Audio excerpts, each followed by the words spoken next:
So what's a pineapple tomato? Well, it's not really a pineapple, it's a tomato, but kind of, it's got the color, it's got that yellow, it's got the ridges. It's a beefsteak, it's heirloom. It's indeterminate, so you should pull the suckers, but you can also reroot them. This right here is actually a Cherokee purple that came from a sucker, so it can be done. But anyway, this baby is nice and sweet, a little bit citrusy, but not overwhelming. I mean, it's still a tomato regardless of the name.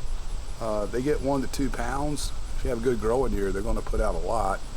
This year where we're at, June was like July, hot and dry. Then we got heavy rains. You get inconsistent rain, you're going to have problems with your tomatoes. But anyway, this baby made it through. This one is 1 pound, 7.7 ounces.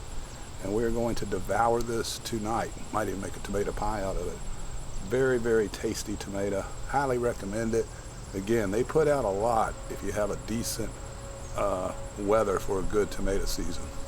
Thanks for watching. Don't forget to subscribe, thumbs up, drop comments. Did you grow this?